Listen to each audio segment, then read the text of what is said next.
గురుగారు మనం చివరిగా మరికొన్ని ప్రశ్నలు అవుతున్నాం. మనం ఆవిడ గురించి అయితే మాట్లాడుకుందాం. గురుగారు, ఇప్పుడు మనం ముఖ్యంగా చూసుకున్నట్లయితే ఈ కార్తీక మాసంలో ఉసిరి కావచ్చు, తులసి కావచ్చు, వీటికి ఉన్న ప్రాధాన్యత ఎందుకు ఇచ్చారు? అదే విధంగా కార్తీక మాసంలో వనభోజనాలు కూడా చేస్తూ ఉంటారు. ముఖ్యంగా మనం చూసుకున్నట్లయితే శివుని ప్రదోష సమయంలో పూజించడం అనేది మంచిది అని కూడా అంటారు. అతి ముఖ్యంగా మనం చూసుకున్నట్లయితే ఈ కార్తీక మాసంలో దీపదానం చాలా గొప్పది అని చెప్తూ ఉంటారు. మంచిది. ప్రశ్నలో ఎలా ఉంటాయంటమ్మా, మనం కూడా తెలుసుకోవాల్సిన విషయము, ఉసిరికాయ తులసి ఎందుకు వచ్చింది అసలు నాకు తెలిసి ఉసిరికాయ గురించి చాలా తక్కువ మందే చెప్పారు. అసలు ఆ ఉసిరి ఎందుకు పుట్టిందో ఎవరికి తెలియదమ్మా. ఉసిరి వల్ల ఏం జరుగుతుంది ఎవరికి తెలియదు. ఇక్కడ ఉసిరి వల్ల జరిగేది ఏమిటి, ఉసిరి ఎందుకు పుట్టింది, ఉసిరినే ఇప్పుడు మనం ఎందుకు కార్తీక మాసంలో ప్రత్యేకంగా పూజిస్తాం. సైంటిఫిక్గా ఒక మాట చెప్దాం. It carries vitamin C, A, iron, ఏదో యాంటీ కొంచెం వస్తాయి బలం.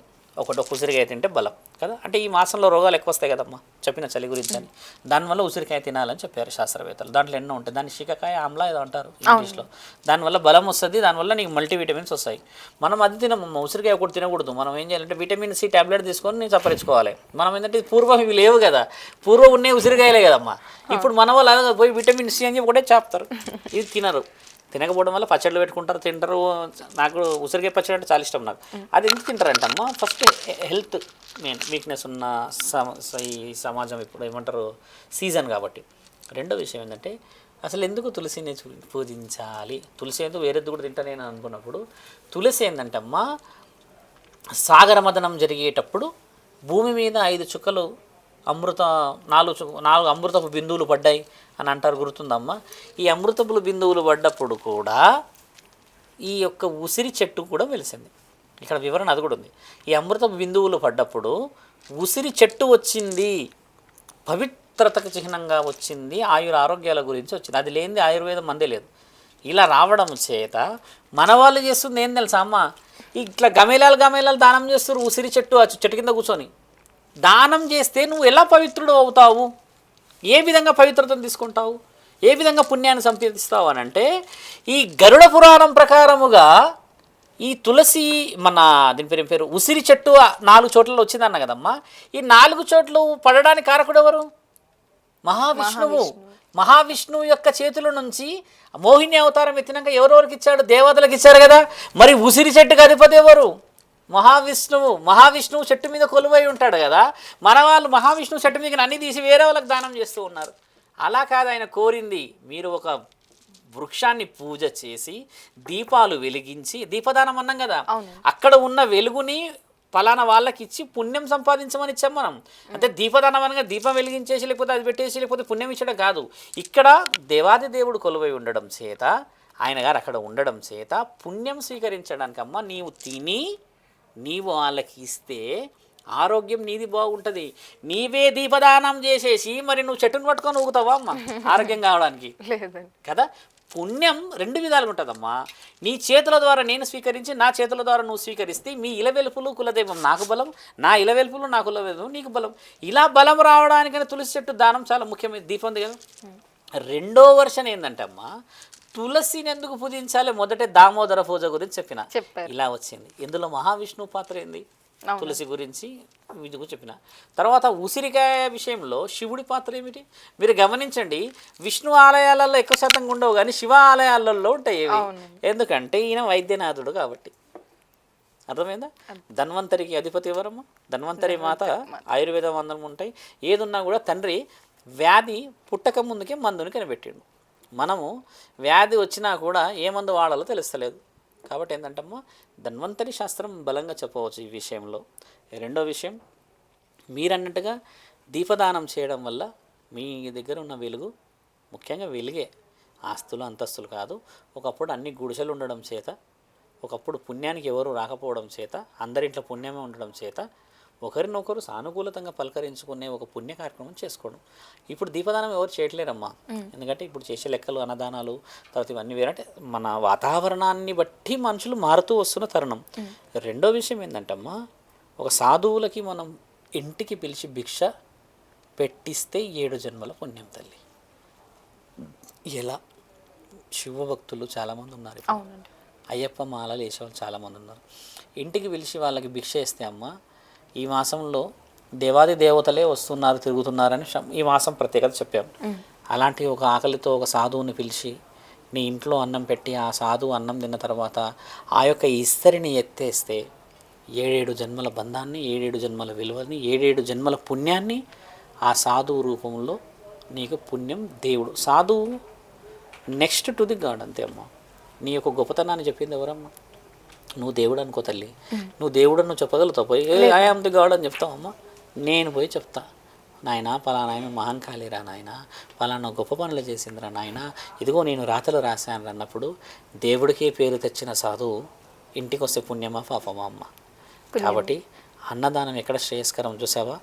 భిక్షాటకుడికి భిక్షాట చేసేది ఎవరు? సాధువులే. భిక్షం ఎత్తుకోవడానికి చేయట్లేరు ఎవరు కూడా. అవునండి. 1 రూపాయితోనే అందరు పంచుకుంటున్నామా, లేకపోతే ఏదో ఇస్తున్నామా? ఈ కార్తీక మాసంలో అంటే యావత్ ప్రేక్షకులు కూడా తెలియాల్సిన విషయం ఏంటంటమ్మా, ఎందరో అభాగ్యులు ఆకలితో ఉన్నారు భిక్షలో, లేకపోతే మెట్ల దగ్గర కూర్చొని కదా, ఆ దేవుడి పేరు మీద వాళ్ళకి పండ్లు పలహారాలు ఇచ్చి ఆ దేవత పేరు మీద అన్నదానాలలో వాళ్ళకి విలువనిస్తే అమ్మ, తినే ప్రతి ముద్దలో పరమాత్ముడు పక్కనే ఉండి చూస్తాడు. శివుడు తిన్నాడా ఎప్పుడన్నా? విష్ణు తిన్నాడా? ఏ దేవుడు తినరు. వాళ్ళు కూడా తాగరు, ఏమీ తాగరు. కాబట్టి ఏంటంటే తినేటోడికి పెడదాం, కనీసం వాళ్ళ కడుపు నిండుతుంది. పుణ్యమే కదా పరమాత్ముడు ఇచ్చేది.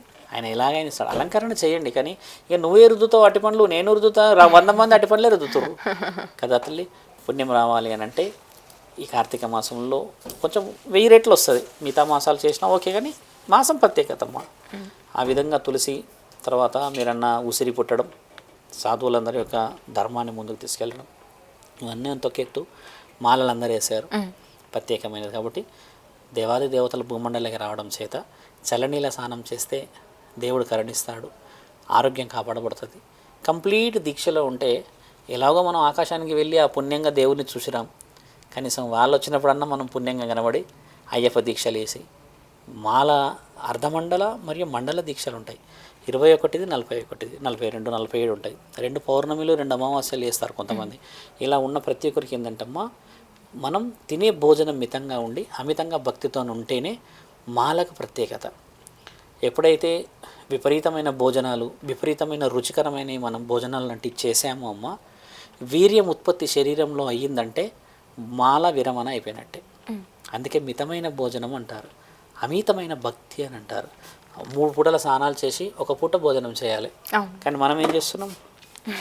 1 పూట చేస్తున్నామో లేదా స్నానం?